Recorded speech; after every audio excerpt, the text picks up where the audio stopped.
Grandes multitudes le acompañaban y él volviéndose les dijo: si alguno viene a mí y no aborrece a su padre y madre, a su mujer e hijos, a sus hermanos y hermanas, y aún hasta su propia vida, no puede ser mi discípulo. El que no carga su cruz y viene en pos de mí, no puede ser mi discípulo. Porque ¿quién de vosotros, deseando edificar una torre, no se sienta primero y calcula el costo para ver si tiene lo suficiente para terminarla?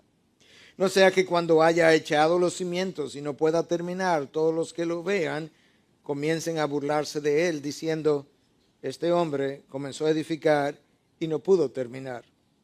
¿O qué rey, cuando sale al encuentro de otro rey para la batalla, no se sienta primero y delibera si con 10,000 hombres es bastante fuerte como para enfrentarse al que viene contra él con 20,000? Y si no, cuando el otro todavía está lejos, le envía una delegación y pide condiciones de paz. Así pues, cualquiera de vosotros que no renuncie a todas sus posesiones no puede ser mi discípulo. Por tanto, buena es la sal, pero si también la sal ha perdido su sabor, ¿con qué será sazonada? No es útil ni para la tierra ni para el muladar, la arrojan afuera. El que tenga oídos para oír, que oiga. Jesús ha pronunciado estas palabras inmediatamente después que él terminara de relatar una parábola para con ellos. Es la famosa parábola de la gran cena, donde hay una invitación de parte del dueño o el amo de la casa a un grupo de personas. Evidentemente la invitación había salido hacia ellos hace mucho tiempo para que hicieran preparativos, pero el día ya de la cena, el mismo día de la cena, hay una segunda invitación para que ellos pudieran venir, y el amo o dueño de la casa envía a su siervo, y ese siervo regresa contando las excusas que cada uno de ellos fue dando. Déjame leerte a partir del versículo 18 hasta el 20 qué dijeron. Porque es eso que motiva a Jesús a hablar de lo que yo acabo de leer. Escucha lo que ellos fueron diciendo en la parábola. Y todos a una comenzaron a excusarse. El primero le dijo: he comprado un terreno y necesito ir a verlo. Te ruego que me excuses. Y otro dijo: he comprado 5 yuntas de bueyes y voy a probarlos. Te ruego que me excuses. También otro dijo: me he casado y por eso no puedo ir. Jesús escucha estas palabras o mejor dicho, relata estas excusas de parte de los hombres, ayudándonos a entender las diferentes razones que a lo largo de la historia los hombres han ido dando para en un momento dado no abrazar su causa. Él sabe que eso pasaba en ese momento y continuaría pasando a lo largo de toda la historia. Él sabe que las multitudes le están siguiendo, pero él nunca se dejó impresionar por ellas. Él les ministró, claro, pero nunca se dejó impresionar por ellas. Él sabía que las multitudes son, como hemos dicho en otras ocasiones, como la mariposa de la noche, que en inglés llaman moth, que es atraída por la luz y comienza a acercarse y comienza incluso a danzar alrededor de la luz. Pero una vez ella se pega del bombillo o del tubo de la lámpara de querosene, el calor hace que ella vuele y se aleje. Jesús era esa luz. Las multitudes se sentían atraídas por esa luz de su persona, de su enseñanza, de sus enseñanzas. Pero una vez ellas comenzaban a presentir que esto le iba a costar algo, al igual que la mariposa, las multitudes tendían a alejarse. Jesús sabía del comportamiento de las multitudes. En la parábola anterior, las excusas tenían que ver con cosas materiales. Yo compré un terreno, tengo que ir a verlo. Yo compré 5 juntas de bueyes, yo tengo que ir a probarlo. Y uno tenía que ver con una relación, yo me acabo de casar, yo no puedo. Pero la verdadera razón no estaba ni en las cosas materiales, ni estaba en la esposa con la que te acabas de casar, sino en la persona que da la excusa. Y Jesús ahora entonces en estas palabras que yo leí, lo que él va a hacer es precisamente dirigirse a las cosas materiales, al yo que dio la excusa y a nuestras relaciones. Porque eso es exactamente lo que las excusas fueron. El texto comienza diciendo, grandes multitudes le acompañaban. Jesús siempre se vio rodeado después del primer año, que fue un año más incógnito. En su segundo año siempre se vio rodeado de multitudes. De hecho, hay no menos de 34 pasajes en los 4 evangelios que nos hablan de cómo las multitudes seguían a Jesús, aunque algunos de ellos son pasajes paralelos. Pero Jesús continuamente estaba percatándose de la gente que le seguía. En ocasiones la gente le seguía por esa personalidad magnética que yo me imagino que debió haber tenido Dios hecho hombre. ¿Cómo no tener algo especial solamente al verlo? En otras ocasiones por sus enseñanzas que eran verdadera luz que atraía a los hombres. Otras veces por sus milagros, simplemente porque queríamos otro hombre de circo que nos maravillara. En otras ocasiones fueron atraídos por los panes que se comieron, dice Jesús en Juan 6. Pero él nunca se dejó impresionar por ellas. Escucha a Charles Spurgeon predicando sobre este mismo texto el 22 de febrero del año 1874 en un día domingo. Él dice lo siguiente: se puede observar que cuando las multitudes abandonaron al Señor, Él no se deprimió. Y cuando su ministerio se hizo popular, Él no se sintió eufórico. Él se mantuvo calmado en medio del alboroto de las multitudes. Las multitudes alrededor de Jesús tenían diferentes motivaciones para aglutinarse. Entre ellas estaban los que yo he llamado los amantes de la verdad y los fanáticos de la verdad. Ellos no son iguales. Los amantes de la verdad están listos para abrazar la verdad, pagar un costo, seguir la verdad. Los fanáticos de la verdad son como los fanáticos del béisbol, que están dispuestos a vitorear lo que ven, lo que escuchan. Están dispuestos a aplaudir la verdad, pero desde las gradas, nunca desde el terreno. Si hay que pagar un costo, mejor salimos del estadio. Y Jesús tenía gente que era amante de la verdad y gente que era fanático de la verdad. Él estaba causando un gran revuelo, pero no todo el mundo tenía el mismo nivel de compromiso ni la misma intención. Jesús en esta ocasión, percatándose de que las masas le seguían, toma el estándar y lo eleva un poco más para clarificar algo que quizás ellos no tenían claro todavía, y es que la salvación fue y es gratuita para nosotros.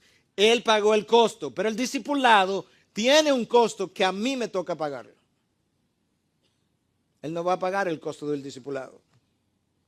Él pagó su costo, el costo de la salvación.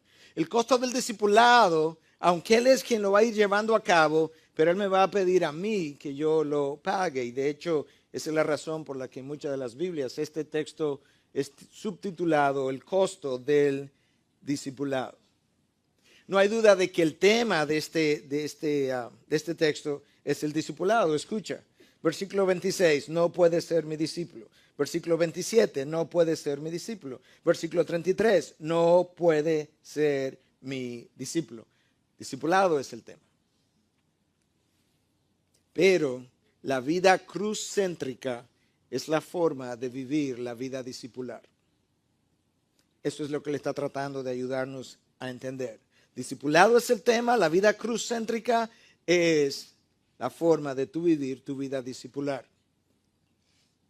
Cuando nosotros no tenemos esa forma cruz-céntrica de vivir, eso es cuando las demandas y exigencias del ministerio, o mejor dicho, de la causa de Cristo, nos parecen muy elevadas, exageradas o radicales.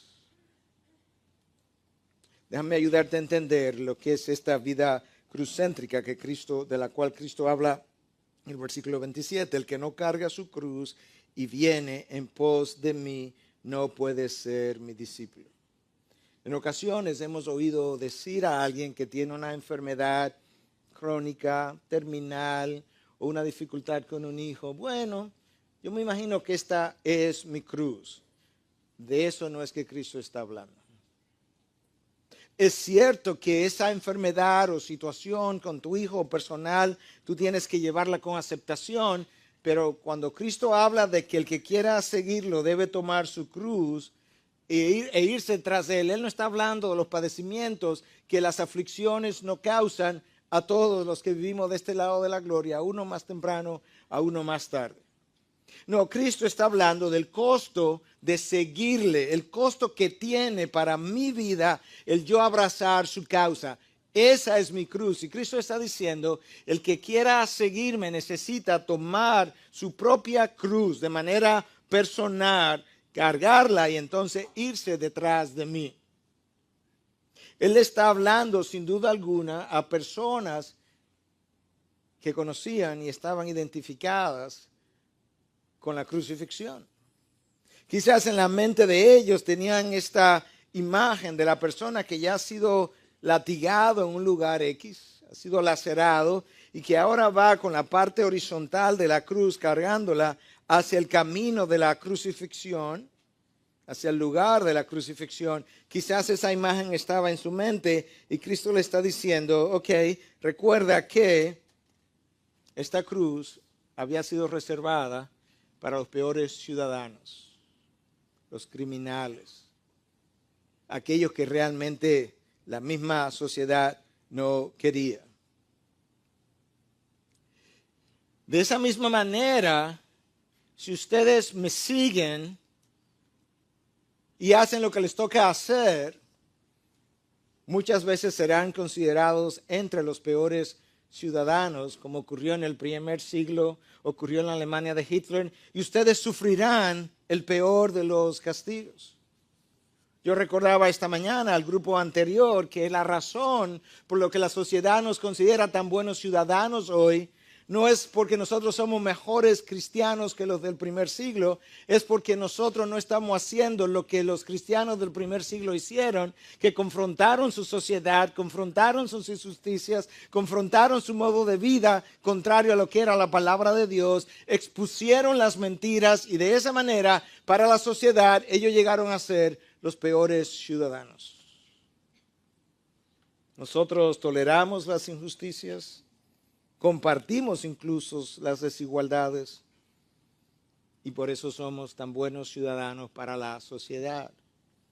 Cristo está ayudándonos a entender, escúchame, una vez tú eres salvo, tú tienes ahora un llamado que abrazar y es llegar a ser mi discípulo de una manera que tú me puedas representar, que cuando tú estés en un lugar, otros puedan saber de qué se trata la vida cristiana, porque están viendo la manera no solamente como tú la hablas, sino también como tú la vives.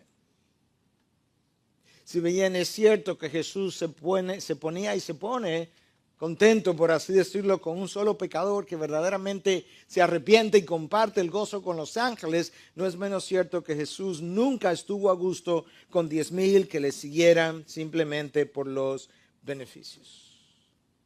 Qué distinto es la manera como Jesús hizo evangelismo y discipulado a como hoy nosotros tendemos a hacer evangelismo y discipulado. Muchas veces hoy parece ser que estamos tratando de seducir a los hombres a entrar al reino de los cielos con todas estas promesas y bendiciones y maravillas. Y Jesús parece hacer todo lo contrario, como que Él está tratando de alejar a las multitudes. Si tú hubieses estado el día en que Jesús le dice a esta multitud de hombres judíos, mujeres, niños, que el que no come su carne y bebe su sangre a una población que no estaba supuesta a comer cierto tipo de sangre y que le tenía prohibido el beber cierto tipo de carne y a quien se le tenía prohibido el beber sangre, y Jesús sale con que el que no come mi carne y bebe mi sangre no es digno de seguirme. Y ahora tú estás aquí en la misma multitud escuchando estas otras palabras. Hubiese sido fácil concluir, este rabino es extraño. Él como que no quiere gente.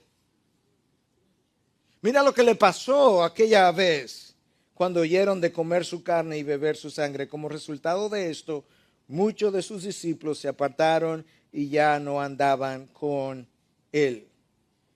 Y ahora mira con lo que sale. Si alguno viene a mí y no aborrece a su padre y madre y a su mujer e hijos, a sus hermanos y hermanas, y aún hasta su propia vida, no puede ser mi discípulo. No entiendo a este hombre. Las multitudes están aquí. Y mira cómo él les habla. Precisamente, la razón por la que él está hablando de esta manera es porque las multitudes estaban allí. Cristo estaba subiendo el estándar porque él quería que el que le fuera a seguir le siguiera con la motivación correcta y con el entendimiento correcto de qué trata la vida cristiana. Obviamente esto es una hipérbole. Una hipérbole es una exageración expresa con la intención de enfatizar algo. No es una mentira. El que está escuchando sabe que tú estás hablando hiperbólicamente, pero tiene el énfasis en su mente hecho. Es como que tú dijeras hoy, oye, en el día de ayer yo tenía un deseo tan grande de comer chocolate que yo hubiera ido a la luna si hubiese sido necesario.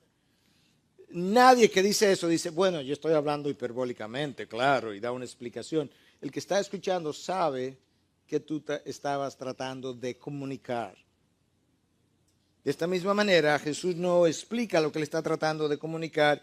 Ellos entienden, pero por un lado, Él está tratando de ayudarles a ellos a entender que nuestras relaciones humanas no pueden estar por encima de su señorío. Que una vez yo abrazo la causa, yo necesito estar dispuesto a ser ignorado por mis familiares, a ser burlado por mis familiares, a ser incluso expulsado y rechazado por mis familiares. ¿Recuerdan cuando David danzó delante del Señor? La primera persona que lo condenó burlonamente y sarcásticamente fue su propia esposa Mical. David dice, yo prefiero humillarme delante de Dios antes que estar guardando, ahora estoy interpretando parte de lo que él dijo, antes de estar guardando la imagen y la compostura del rey ante estas siervas con quienes tú hablaste acerca de mi danza espontánea para el Señor. David tenía claro dónde estaba Dios y dónde estaban sus relaciones. Un amigo nuestro que estuvo aquí en República Dominicana como misionero, creo que le hablé de él en alguna ocasión, cuando él abrazó la fe evangélica, sus padres literalmente lo expulsaron de la casa. Su padre le dijo que no le iba a pagar la universidad y decidieron no conocer ni siquiera a sus hijos por muchos años. Ellos eran y son parte del Opus Dei de la Iglesia Católica. Una de las cosas que dificulta la evangelización cuando se estudian las religiones es precisamente la relación tan estrecha que existe entre los lazos familiares y la religión. Hasta el punto que en religiones como el hinduismo, el judaísmo, el catolicismo romano, el tú abrazar la fe evangélica u otra fe cualquiera es simbólico y sinónimo de traición. Y Cristo está diciendo, cuando eso se da, tú necesitas elegirme a mí por encima de las relaciones humanas. La traición es sentida de forma tal que familiares se sienten obligados a ir y confrontar a esta persona, como nosotros vimos ocurrir en nuestra propia familia, en la medida en que algunos abrazaron la fe evangélica tempranamente y fueron visitados por miembros de la familia para ser confrontados por el nuevo paso que habían dado. Jesús dice, en esos casos tú tienes que elegir sobre mi persona, sobre tus relaciones. Jesús mismo en una ocasión mostró esto. Es la aplicación de su enseñanza. Escucha lo que ocurre en Lucas 8, 20 y 21. Le avisaron, tu madre y tus hermanos están afuera y quieren verte. Pero respondiendo él les dijo, mi madre y mis hermanos son estos que oyen la palabra de Dios y la hacen. Mis hermanos que están allá afuera ni siquiera creen en mí en este momento.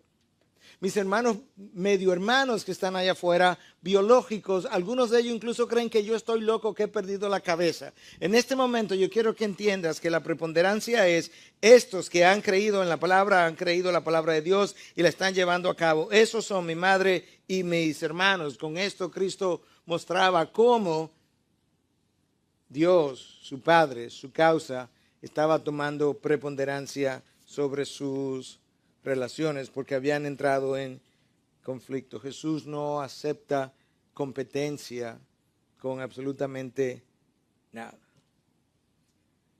Mira cómo él lo dice en Mateo 19, 29. Todo aquel que haya dejado casas, o hermanos, o hermanas, o padre, madre, o hijos, o tierra por mi nombre, recibirá 100 veces más y heredará la vida eterna. Aquí, cuando Cristo está hablando de dejar alguna relación, escucha, esposa no está aquí. No cojan la idea que no es. Ni se animen tampoco. En el pasaje anterior la esposa estaba, porque obviamente Cristo tiene superioridad sobre todas mis relaciones humanas. Aquí cuando él habla de dejar padre, madre o hijos o hermanas o tierras por mi nombre, la esposa no está, porque eso no es algo que tú estás supuesto a dejar. Pero Cristo está diciendo, la salvación es gratis, el discipulado tiene un costo.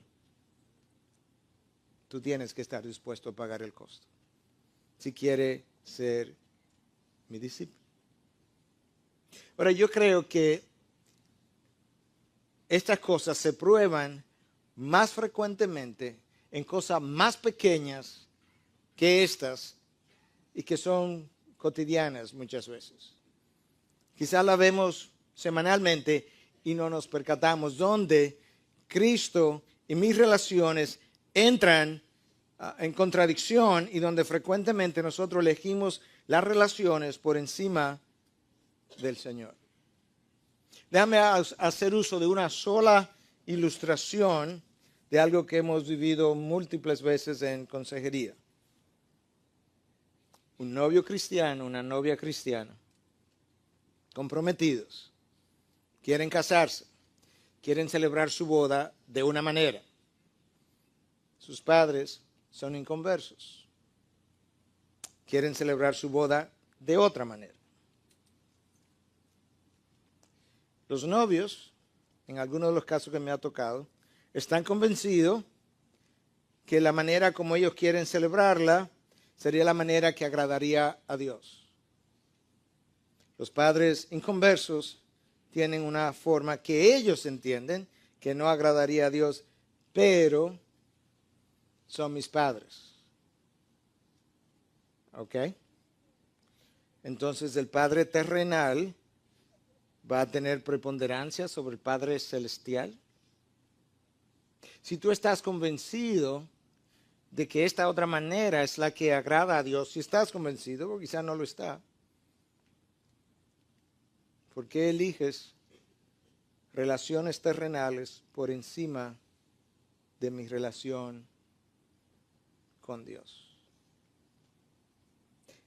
Pero como eso ocurren múltiples cosas en la vida del cristiano, bueno, no lo hice para no ofenderla, para no ofenderlo, para que, sobre todo, cuando estamos hablando de no ofenderlo a él o a ella, pero ofendemos a Dios con la misma acción.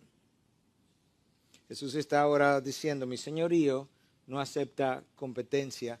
El primer mandamiento de la ley de Dios es, amarás al Señor tu Dios con toda tu alma, con toda tu fuerza, con toda tu mente. No tiene comparación, no tiene competidores. Jesús habla de eso y luego él pasa entonces a hablar de esa otra área de nuestra vida que crea nuestros conflictos a la hora del discipulado y es el yo. Y él comienza a hablar de la necesidad que yo tengo de cargar mi cruz y de ir entonces después detrás de él, en pos de él, o si no, no puedo ser su discípulo. Yo tengo que crucificar mis sueños, mis aspiraciones. aquellas cosas que quizás ya no puedo hacer, aquellas cosas que quizás otros continúan haciendo, pero que ya yo he crucificado precisamente porque yo he decidido abrazar la causa de Cristo. Quizás ahora Cristo quiere que nosotros entendamos que una vez yo recibo salvación y abrazo la vida discipular, el mismo hecho de abrazar la vida discipular va a hacer que yo comience a desabrazar muchas otras cosas que no se corresponden en la vida de un verdadero discípulo del Señor que está supuesto a reflejar su carácter, quién Él es, su imagen. Esta cruz, como yo mencionaba, fue reservada para los peores ciudadanos. Y los cristianos del primer siglo terminaron en ella no por su mal comportamiento, sino por su comportamiento ejemplar, pero eran tratados como los peores ciudadanos. En el caso de Dietrich Bonhoeffer, en la Alemania de Hitler, él termina siendo colgado justamente 2 semanas antes de que ese campo de concentración fuera liberado, no por su mal comportamiento. De hecho, cuando tú lees los escritos, su comportamiento fue extraordinariamente ejemplar, pero fue el comportamiento ejemplar y la verdad que ellos seguían que lo llevó a la horca, pero lo llevó a morir como los peores prisioneros. De eso es que Cristo nos está hablando. Tú tienes que seguir mi verdad independientemente del costo, aun si al comportarte de esa manera, tú vas a terminar siendo tratado como lo peor de tu sociedad. El discipulado tiene un costo. La salvación fue gratis. Cristo pagó con su sangre, pero Él ahora me dice, no, tú tienes un costo que pagar en tu discipulado. Yo lo voy a hacer, yo voy a formar mi imagen, pero tú pagas el costo. Dietrich Bonhoeffer entendió eso perfectamente bien, hasta el punto que se unió a la resistencia en Alemania, entendiendo que Hitler no podía continuar. Y él escribió un libro en el año 1937 con el nombre de El costo del discipulado. Escucha lo que él dice. Algo bien sencillo, pero una de sus frases más conocidas. Solo el que cree es obediente. Y solo el que es obediente cree. Solo el que cree es obediente. En otras palabras, la desobediencia es evidencia de que no has creído. Y solamente el obediente es el que da evidencia de que cree. Y luego Dietrich Bonhoeffer decía, la pasividad del cristiano es una gracia barata. Es una gracia barata porque pretende con su pasividad mostrar, ilustrar, seguir después de el Cristo que se ha crucificado, que ha derramado su sangre, que ha dado su vida, y ahora sin ningún costo para él pretende ser discípulo de ese que se crucificó en la cruz y que lo dio todo, pero él quiere imitar su imagen, imitar su ejemplo a un costo extremadamente bajo. Y Dietrich dice, eso es una gracia barata, cheap grace, de la cual él no quería nada. Jesús nos dice, ¿sabes qué? Usa tus relaciones familiares como excusa para no darle a Dios. No puedes competir conmigo. Usas tu propia vida como excusa, pero tienes que crucificarla, tienes que tomar tu cruz y no puedes competir conmigo. Ahora lo que Jesús hace ahora es que Él se va a la yugular. Él se va a la yugular del problema, porque escucha lo que Él dice. Así pues, cualquiera de vosotros que no renuncie a todas sus posesiones no puede ser mi discípulo. Algunos pudieran pensar, pero yo pensé que las relaciones familiares eran la yugular. No, las posesiones. La mejor evidencia de eso es, o son las herencias. Como cuando una herencia está disponible, cómo nos enemistamos las relaciones, perdemos las relaciones, pero nunca un pedazo de la herencia. Jesús sabe lo que Él necesita atacar. Jesús sabe de que nosotros somos esclavos. Jesús sabe lo que nosotros valoramos. Nosotros valoramos las posesiones de una forma tan extraordinaria que cuando nosotros vamos a dar una limosna, nos duele dar 50 pesos porque eso es demasiado. Entonces damos 5, sabiendo que tú no compras nada con 5 pesos hoy. Bueno, pero él completa con lo otro. Jesús no me mandó a que lo mandara a completar. Si nosotros vamos a un restaurante y nos compartimos, nos comemos 5,000 pesos entre varias personas, nos duele dar 100 pesos extra de propina porque ya la propina está incluida. Y Dios, yo me lo imagino allá arriba diciendo, escúchame una cosa. ¿Cuál es la diferencia en la dádiva del que está en esta mesa que representa mi imagen y la dádiva del que está en aquella mesa que representa la imagen del de mi enemigo, del anticristo? Yo soy un Dios bondadoso, dadivoso, abundante, que te ha provisto abundantemente. Y cuando tú vas a representarme y a mostrar las virtudes de aquel que te sacó de las tinieblas, te trajo a su luz, ¿dónde están mis virtudes de bondad y de abundancia en tu vida?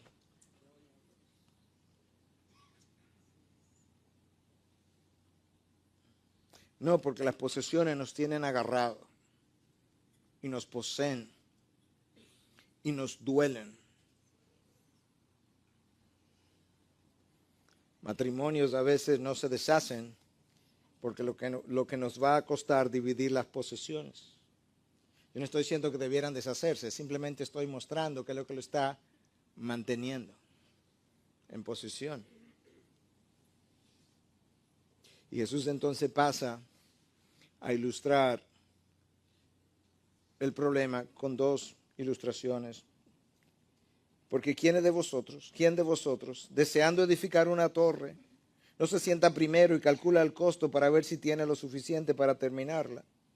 No sea que cuando haya echado los cimientos y no pueda terminar, todos los que lo vean comiencen a burlarse de él, diciendo, este hombre comenzó a edificar y no pudo terminar.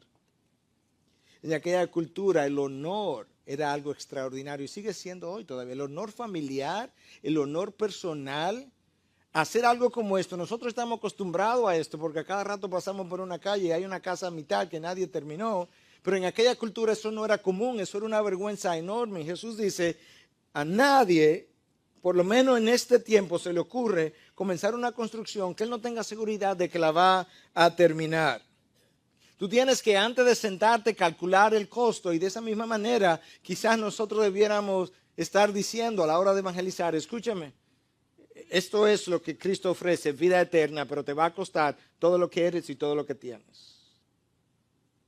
¿Lo quieres? No, pastor, venga otro día. Hoy yo no estoy comprando. ¿O qué rey, cuando sale al encuentro de otro rey para la batalla, no se sienta primero y delibera si con 10,000 hombres es bastante fuerte como para enfrentarse al que viene contra él con 20,000? Y si no, cuando el otro todavía está lejos le envía una delegación y pide condiciones de paz. Con esta segunda ilustración, Cristo está tratando de enseñarnos el discipulado es negocio serio, es serious business, como dicen en inglés. En el primer caso tiene que ver con construcción y sabes que en cierta medida nosotros estamos construyendo un reino. Dios nos ha llamado para que participemos con Él a construir su reino. El que conmigo no recoge, desparrama. Dios quiere que yo recoja y construya su reino. Si no lo estoy haciendo, pues no estoy contribuyendo. Pero de esa misma manera, Él nos da ahora una ilustración para que pensemos en términos de guerra. Un rey que va a la guerra, estamos en medio de una guerra espiritual contra huestes de maldad. Estamos en medio de una guerra humana en contra de valores que nos persiguen, en contra de antivalores que están tratando de ahogar nuestra fe y que ciertamente nosotros nos estamos ahogando en medio de todo eso y ni siquiera el pueblo de Dios se está percatando de lo que está ocurriendo. Lo que estábamos aquí anoche veíamos en el video final representado de que ciertamente nosotros estamos en un estado de emergencia, pero el estado de emergencia ha pasado a ser la normalidad. Escuchen, si mi sermón llega a durar 1 hora hoy, en esa hora 1,625 niños habrán sido forzados a caminar en las calles y vivir en las calles. En esa misma hora, 1,667 niños murieron de hambre y de enfermedades. En esa misma hora, 125 niños, niñas fueron forzadas a irse a la prostitución. Todo en una sola hora. Y esto ocurre 24 veces al día, 365 veces al año. Y el pueblo de Dios ni siquiera se entera del estado de emergencia de su mundo, veíamos anoche. Una hora. Esos son los resultados. Y de esos niños quizás no hemos alimentado uno, de esas personas no hemos alimentado una sola. Pero somos los discípulos de Cristo. Yo creo que este es un buen momento para recordar las palabras de William Wilberforce cuando él decía, tú puedes elegir voltear el rostro, pero no puedes decir jamás que tú no lo sabías. Esa es la realidad de nuestro mundo. Tú puedes elegir voltear el rostro y como que ni siquiera te enteraste, pero jamás podrás decir que tú no lo sabías. Como llegó a decir Dietrich Bonhoeffer, bueno, vinieron por los judíos y yo no era judío, no dije nada. Vinieron por los enfermos mentales y yo no tenía ninguna enfermedad mental, yo no dije nada. Vinieron por los católicos y como yo no era católico, yo no dije nada. Finalmente vinieron por mí y cuando vinieron por mí ya no quedaba nadie para hablar.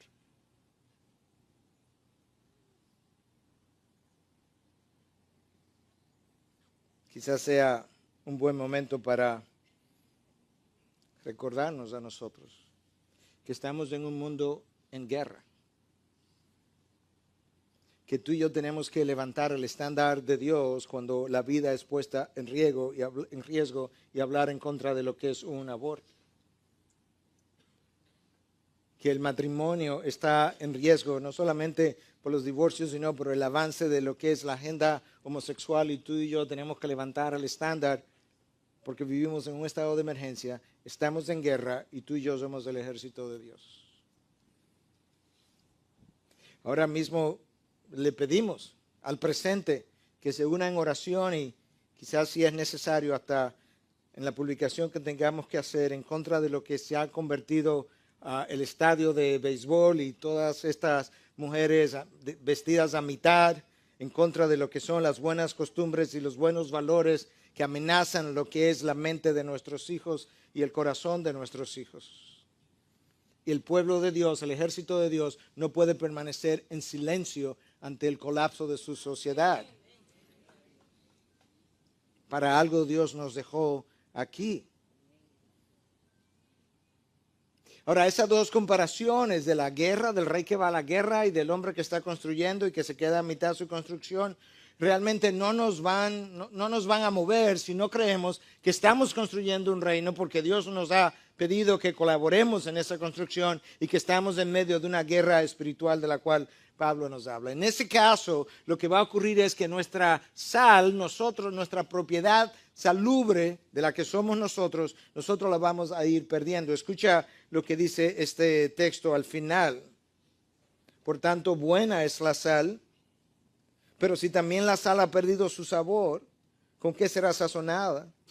No es útil ni para la tierra ni para el muladar, la arrojan fuera. El que tenga oídos para oír, que oiga. En la antigüedad, porque esta gente sabe a lo que Cristo se está refiriendo cuando habla de esta sal. En la antigüedad la sal tenía 4 usos distintos.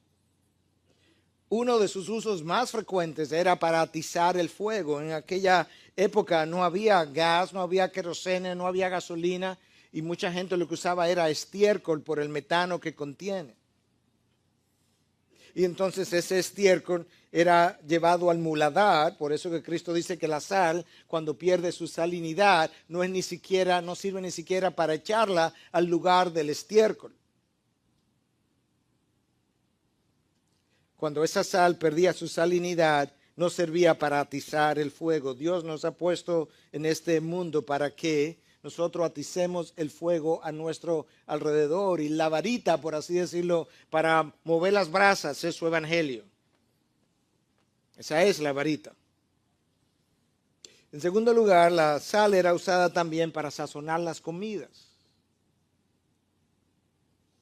Y un cristiano, una sal que pierde su propiedad, no sirve para sazonar las comidas. Y un cristiano que pierde su virtud de discípulo, tampoco sirve para sazonar ni su entorno, ni su familia, ni su sociedad. En tercer lugar, la sal servía como preservativo, sobre todo de las carnes. Y Dios nos ha dejado en este mundo precisamente para nosotros poder contribuir a preservar la sociedad en medio de la cual Él injertó su iglesia, y que podamos hacer lo que nosotros vimos en la época de la Reforma y en la época de Wilberforce y en la época de Kuyper y en la época de Juan Calvino en sus respectivos lugares. Y un cuarto uso de la sal era como fertilizante, de manera que donde tú la ponías en la tierra, pues las cosas que tú sembrabas ahí se daban más frondosas. Pero resulta que muchas veces donde tú colocas al cristiano no ocurre ninguna diferencia. Piensa en esto, hermano. Tú tienes a una persona que es discípulo de la cruz, tú lo contratas, lo pones en una oficina, y 10 años después, 5 años después, hubiese dado lo mismo para fines del lugar, que ellos hubiesen contratado un cristiano o un no cristiano. Él no tuvo ningún efecto fertilizador en ese entorno.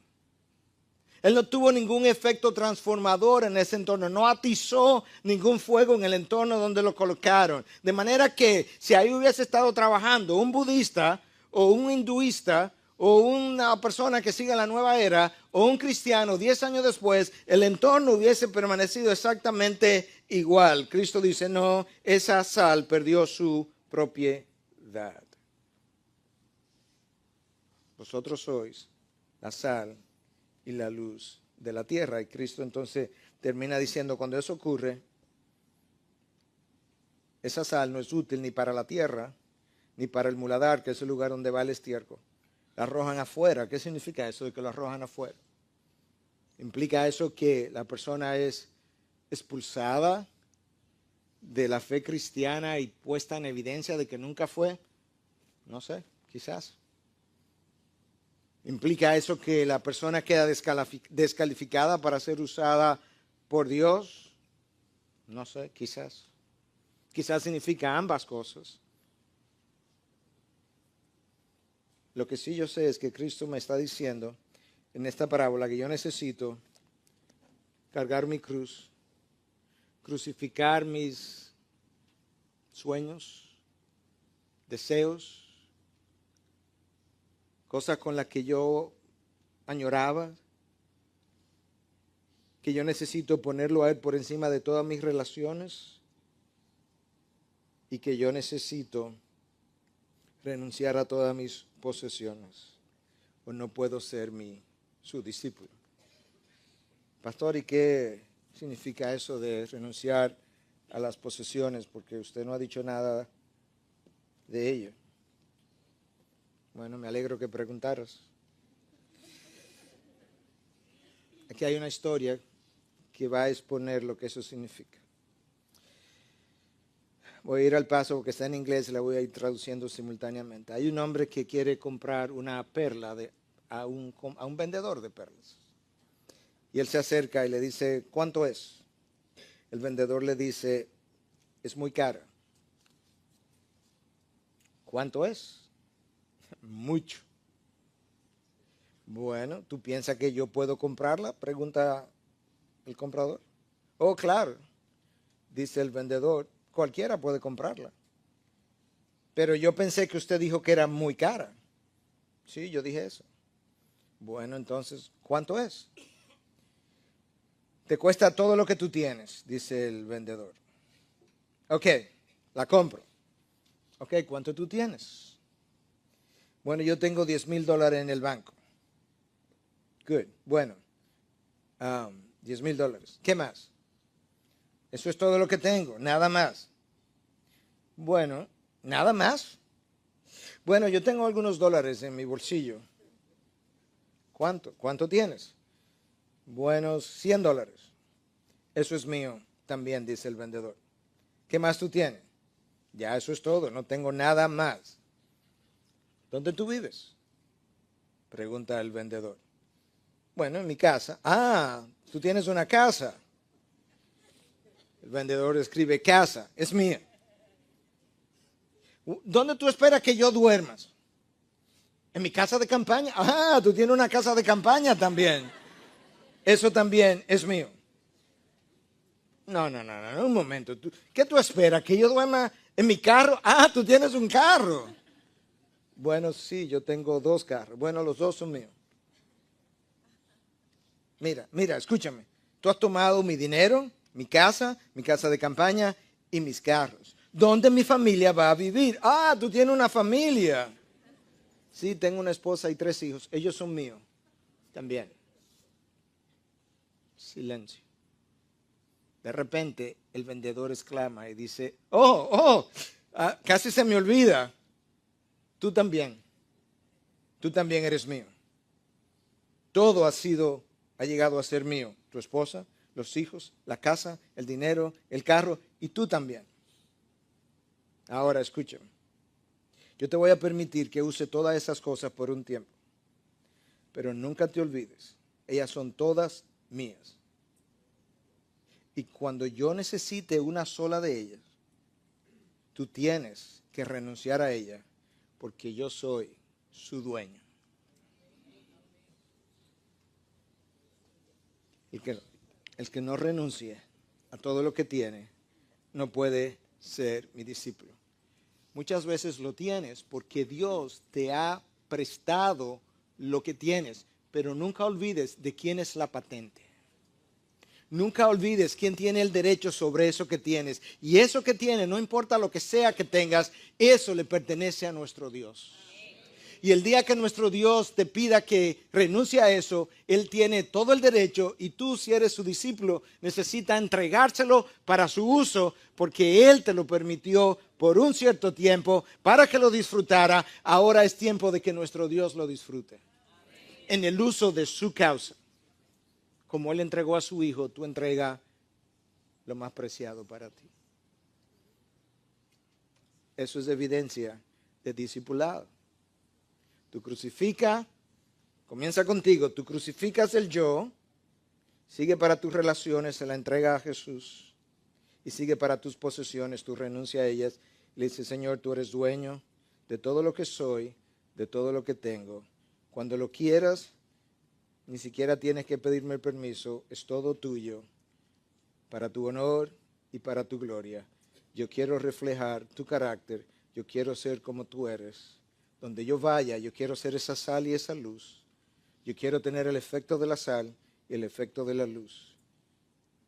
Perdóname si estaba perdiendo mis propiedades, devuélvemela, Jesús, porque yo quiero hacer aquello para lo cual tú me creaste, y es tocar el mundo y cambiar el mundo para un Dios que merece todo lo mejor y en medio de un mundo que se pierde y que vive en un estado de emergencia. ¿Qué vas a hacer? ¿Qué vas a hacer? Ah, sí, tú puedes voltear el rostro, pero no puedes decir jamás que tú no lo sabías. Jamás.